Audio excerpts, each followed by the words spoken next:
My name is Dr. Adrian Heathcote, and today I want to talk to you about something which I think is, or should be, of considerable importance to you. Many people believe that philosophy today has not much to say to a modern audience, that it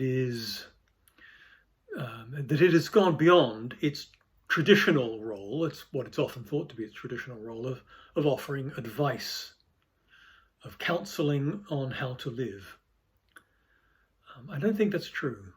I don't think philosophy has grown beyond its ability to do that. And what I want to talk to you about today is something that is, I think, of very great importance, is of something that everyone needs to hear. It's important for everyone to hear, and that possibly it can save some lives if it's heard.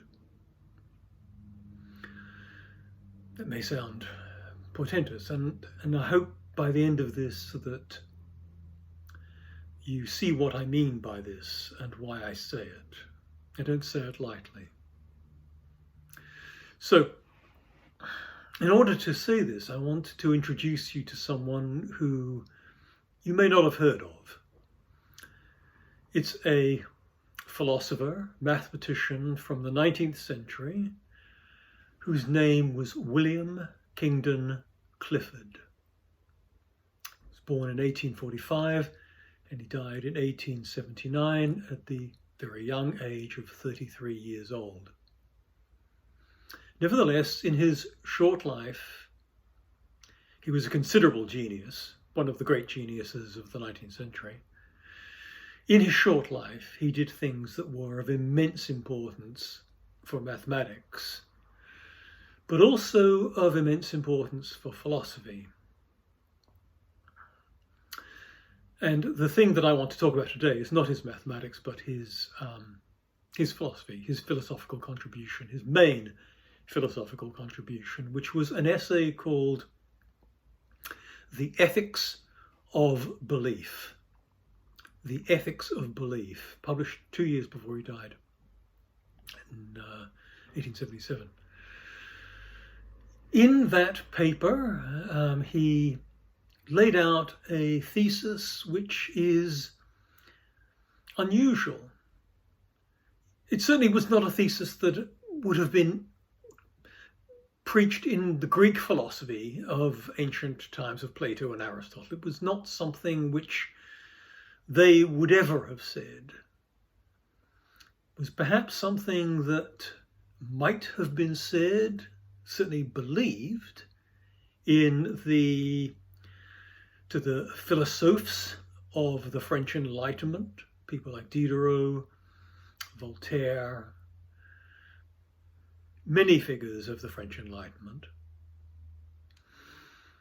But it was really said first off in a clear way by Clifford. And what he said was this. He said, what we believe must be based on evidence, on the evidence that we have.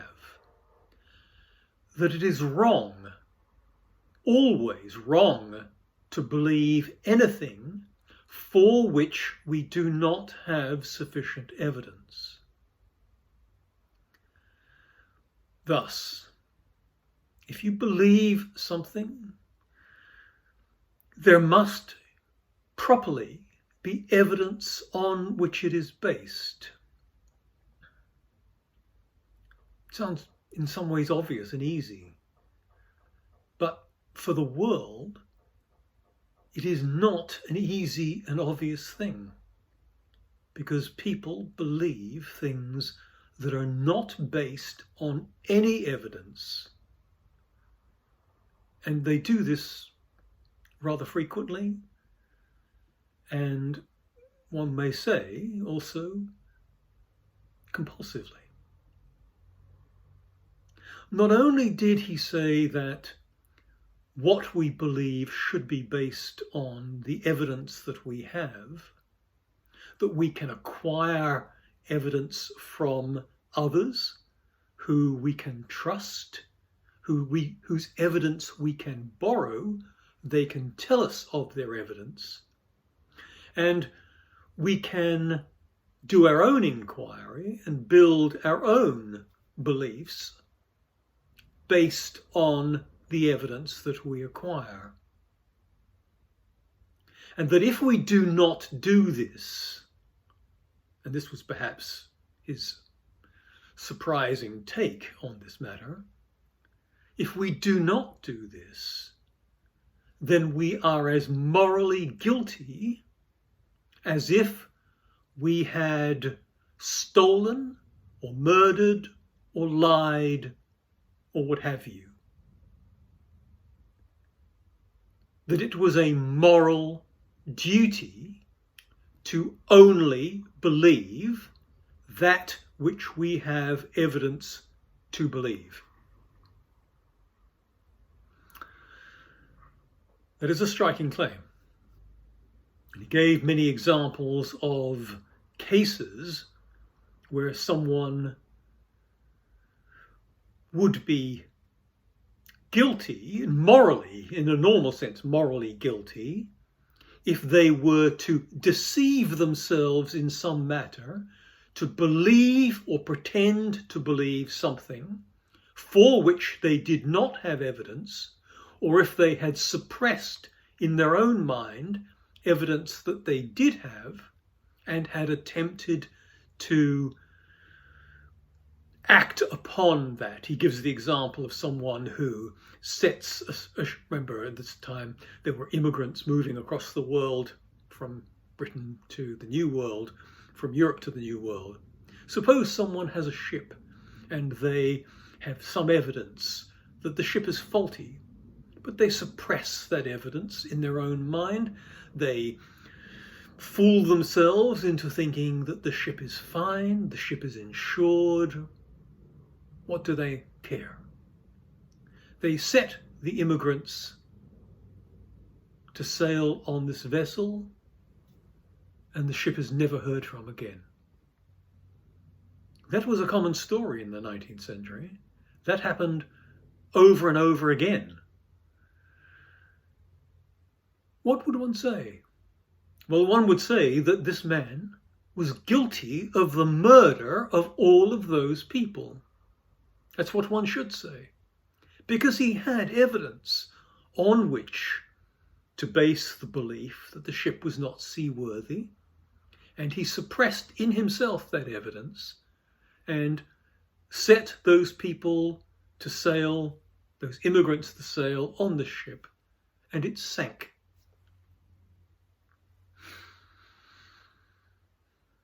But even if there were no such consequences, even if it was not the case of a ship sinking and someone having caused the death of, say, 200 people, even if that were not the case, suppose someone believes something that has no consequences for anyone else. Clifford maintained that it is still a moral fault to believe what that person believes. They have no reason to believe it. Why? Why is it a moral fault in that case? Because when someone believes something without having reason, evidence to believe it, they, in some sense, destroy their own belief capability, their ability to believe things from that moment onwards is corrupted.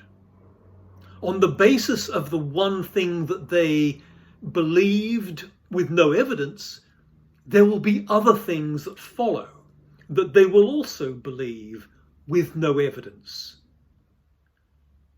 And these things will eventually come to be transmitted to other people, and they may believe those same things with no evidence.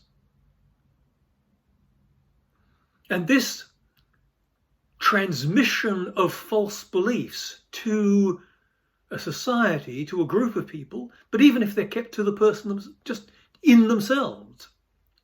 This is all a corruption of, as it were, the integrity of one's beliefs.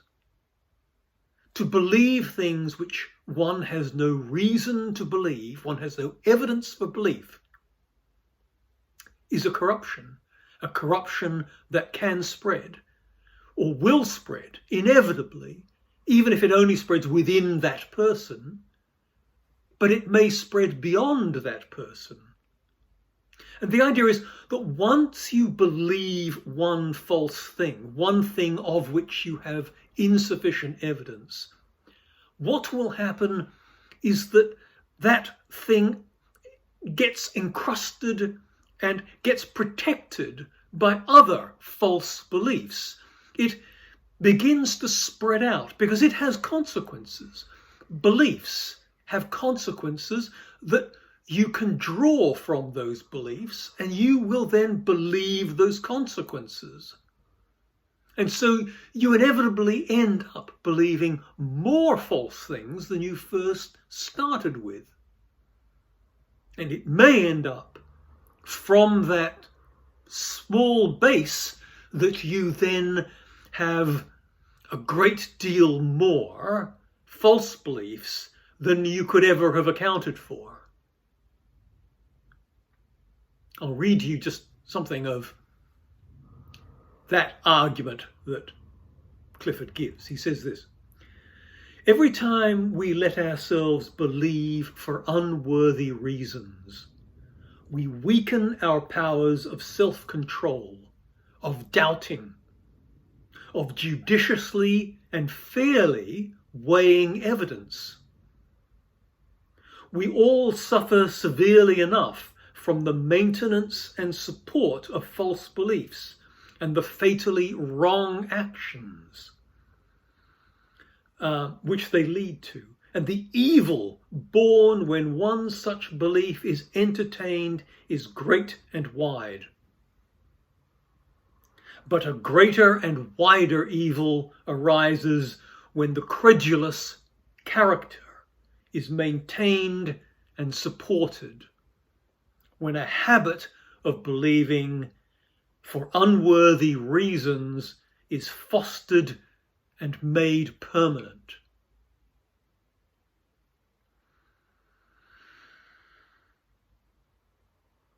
The danger to society is not merely that it should believe wrong things, though that is great enough, but that it should become credulous and lose the habit of testing things and inquiring into them.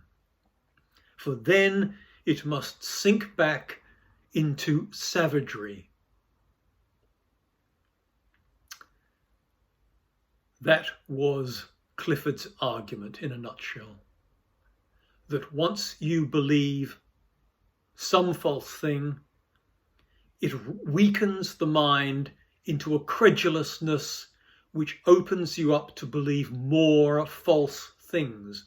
They build on that one thing to become more things that you are then embracing.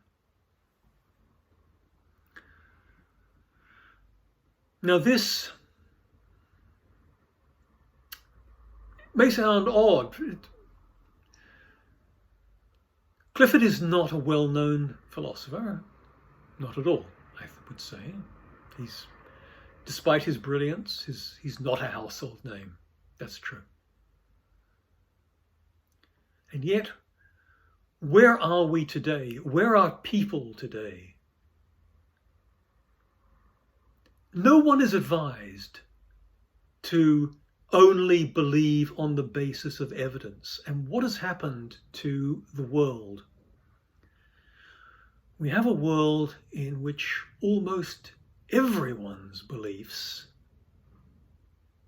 are based on no evidence or misleading evidence, evidence which should have been checked, evidence which should be scrutinized before belief is entertained.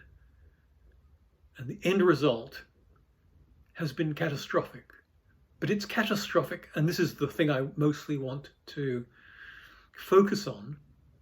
It's mostly catastrophic for the individual themselves, for you, the audience, for everyone who is listening to this.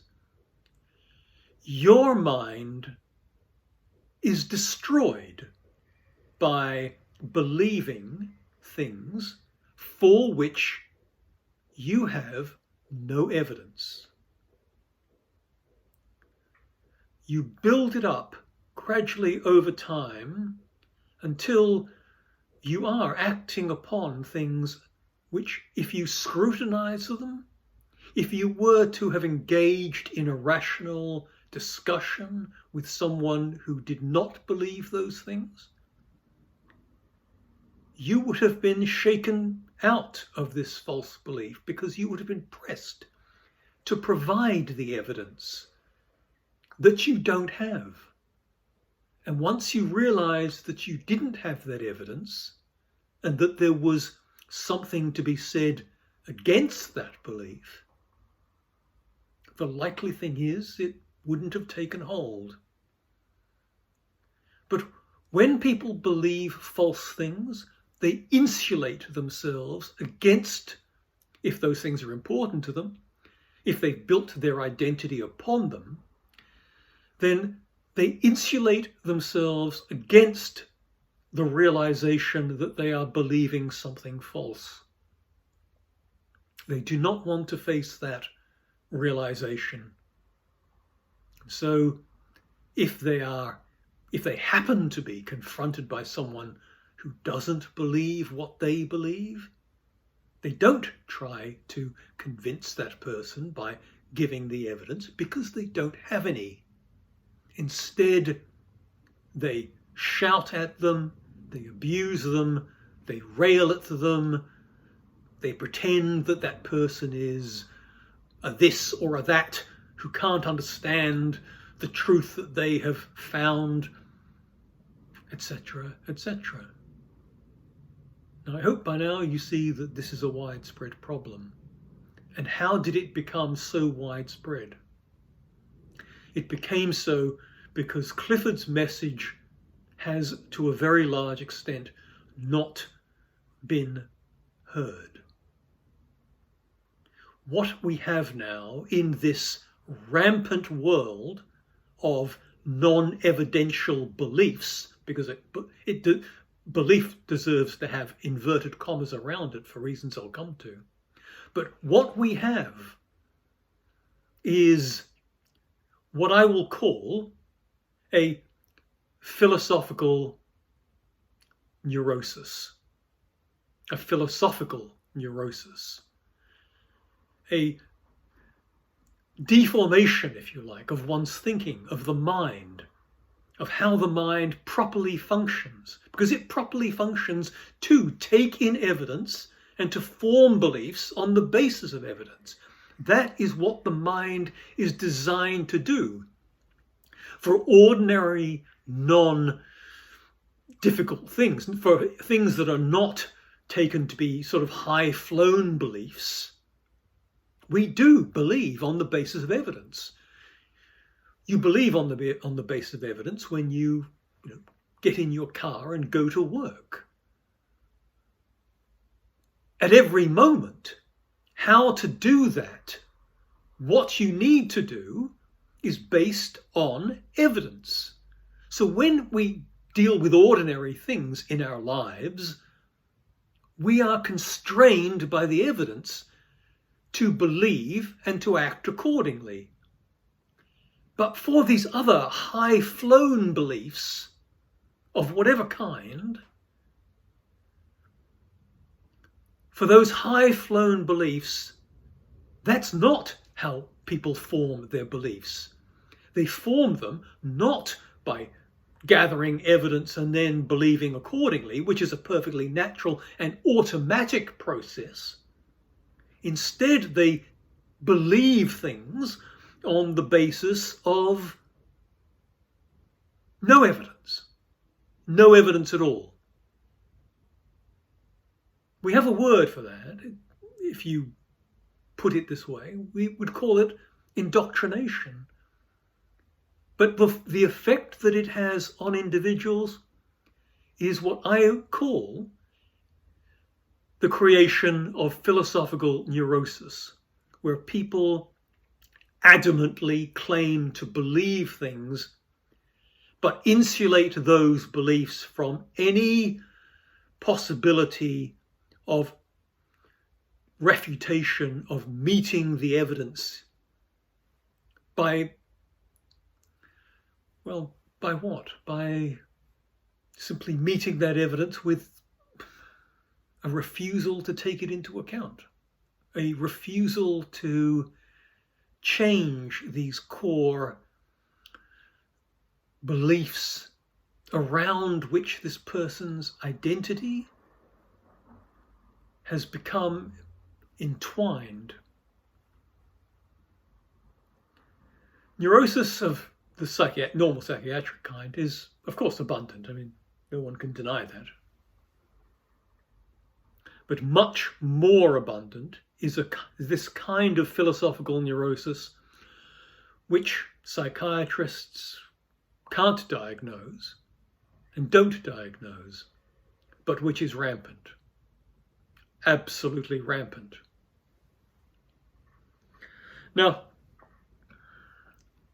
sum up this view. Clifford's advice on what one should do in the following short passage. What he said was, by the way, this is in my book, it's on the back cover, in fact, of my book, A Primer on Knowledge, which you can get from Amazon. Some of it's even, I think the first chapter is available free. Anyway, you can get it on Amazon.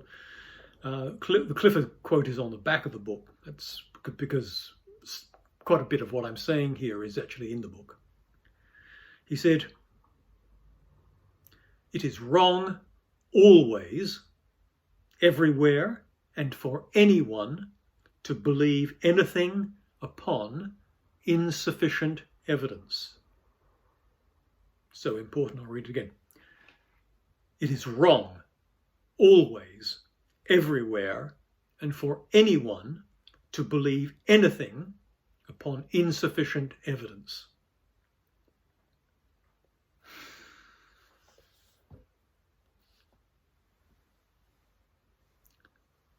Clifford, in his time,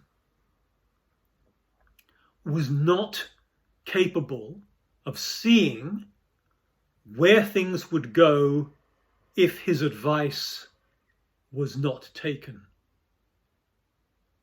But if he could, he would be horrified, because we have now a majority of the population who are simply no longer rational human beings. They are irrational, they believe absurd things, and they believe them without any evidence. And that belief without any evidence has had that long corrupting influence, which Clifford predicted, on almost every aspect of their lives and on every aspect of their beliefs. I'm not exaggerating in this. I think one can look around and one can just see this dispassionately on social media. It's everywhere in evidence, but it's in evidence far beyond that, far beyond it. And at the highest reaches of government, at the highest reaches of politics, it's everywhere.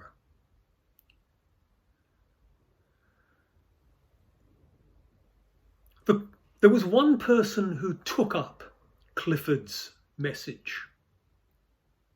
Only one, really, in the 20th century, and that was Bertrand Russell. Bertrand Russell was 7 years old when Clifford died, so he didn't know Clifford directly. He knew of his work and he read and commented on his work, so he was familiar with him. In the 20th century, when Russell began writing things that were to a popular audience, Russell made it one of his main themes to repeat Clifford's message.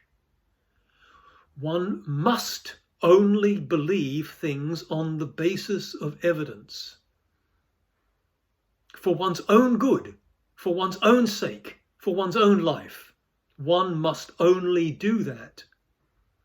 And if one does not do it, one causes harm to oneself and one will cause harm to others.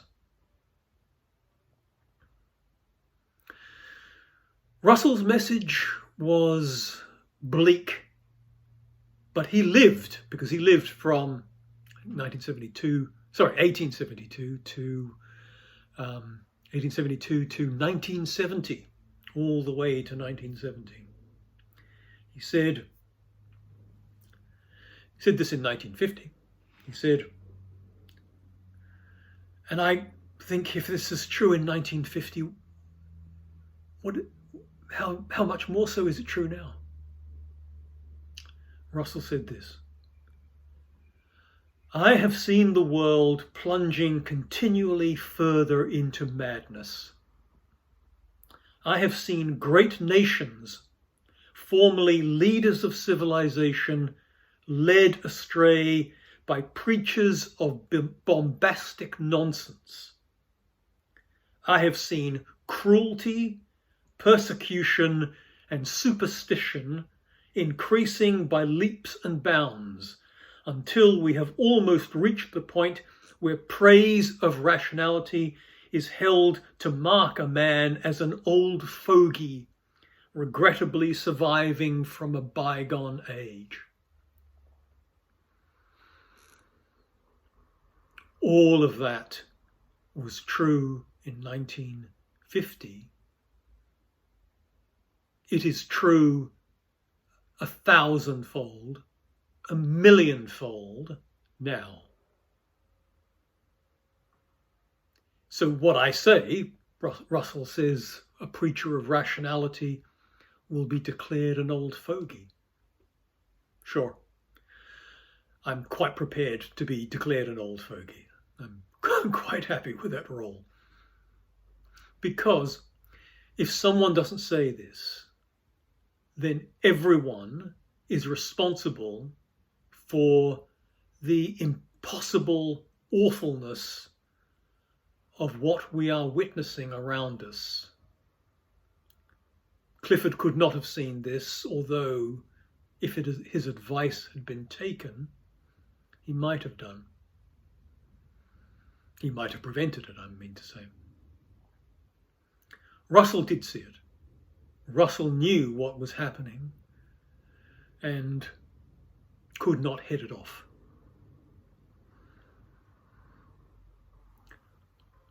One might ask the question,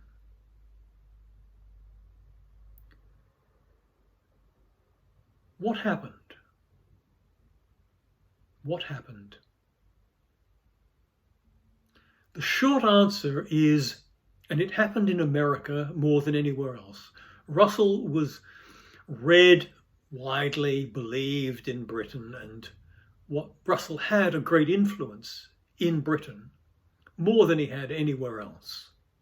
So the effect in Britain was to some extent muted or held in check to some extent by Russell's influence. But Russell did not have an influence in America so much. A little bit, but not very much. Russell was not listened to in this matter for a very simple reason. Something had been said in the late 19th century which was intended to be a rebuttal of Clifford's argument. Long after he had died, William James, the psychologist, wrote a reply to Clifford. And that reply became the basis of what is called, in philosophical terms, American pragmatism. What James wanted to do was to provide a sort of loophole for religious belief. America was founded on religious freedom. James wanted to provide a loophole in Clifford's argument to allow one to believe religious claims, which was James's most, the root of his beliefs. He wanted some aspect of his own beliefs, which he knew were not based on evidence. He wanted some kind of loophole in the argument to allow for them. And that is what he got. That is what he pressed on the American audience, that if religious belief works for you, that's the pragmatism, it works for you in your life, then you should believe, despite the fact that you have no evidence for your belief. That was the crucial problem. That was the crucial mistake that American intellectuals made. Because once you allowed this idea of if it works for you, then you're entitled to believe it, you are open to the full abuse that Clifford preached against, that he tried to warn everyone about. There is no such loophole allowing for religious belief when there is no evidence for that religious belief, or nothing that would stand up to scrutiny, which, of course, Clifford insisted on as well. James was, in some sense, the key to the rot that began almost immediately to set in. This idea that religious beliefs are unquestionable, when one can't question them, and that if someone says something on the basis of some kind of religious view, that's sacred and sacrosanct. You're meant to somehow go along with it, believe it. But it's no more believable than someone who believes in a flat earth, which I'm distressed to say seems to be incredibly common now on Facebook. But that's a symptom of the same problem. What William James did was Clifford having, as it were, taken all of the problems away, of making it clear how one should believe if one is to be mentally healthy. What James did was to bring back in through the window that which had been expelled through the door, brought back in through the window everything that was mistaken, everything that was based on no evidence, everything that was going to contribute to the rot. And so Americans in particular were susceptible to this idea. You can believe things provided they work for you. This is meaningless nonsense. It's not what you do when you believe things in how you're going to get to work. It's not how your normal beliefs work. But it's how America now is. People are saying things that are absurd on a daily basis. People who think of themselves as rational are doing this on a daily basis. And lives are destroyed by this on a daily basis. It's possible that America's collapse, as we are currently seeing it, that this will destroy Western civilization. We may well be watching the quick collapse over several years now of the collapse of Western civilization into an utterly destroyed state which it cannot recover from. And ultimately the cause of that, whatever the immediate causes of in terms of corruption and in terms of state actors that have no goodwill towards people. What the ultimate source of all of this is this idea that you can believe things not on the basis of evidence, but because you're told to believe it without evidence, by people who have no evidence. You can probably see now why I think this is important, why I think this is just crucial.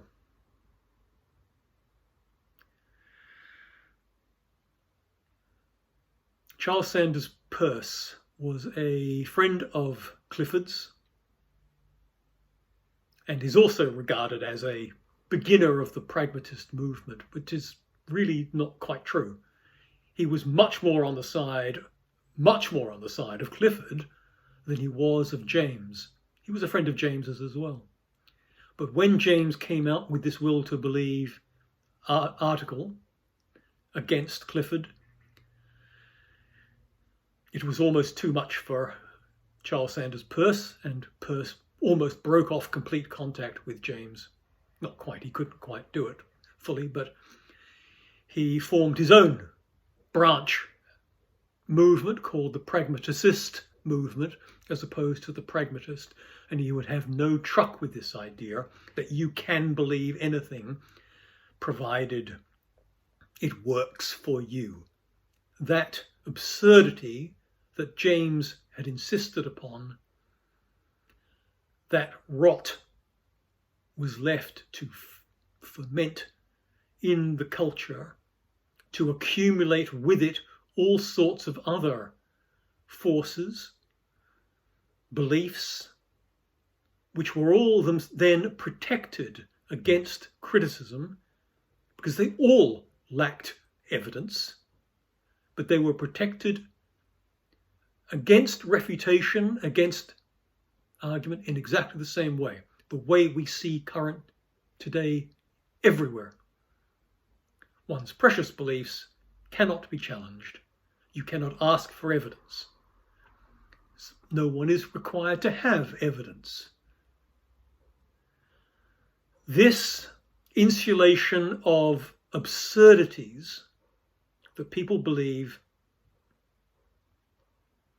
this insulation of them against criticism, against even the request for evidence, this is all a terrible, terrible tragedy. In everyone's life, this philosophical neurosis will have some part to play. One cannot withstand it unless one also takes other means, other measures. It's fostered in some ways by genuine neurosis, by psychiatric conditions. And those are fostered by an unhealthy body. The unhealthy body creates an unhealthy mind, in some ways, obviously.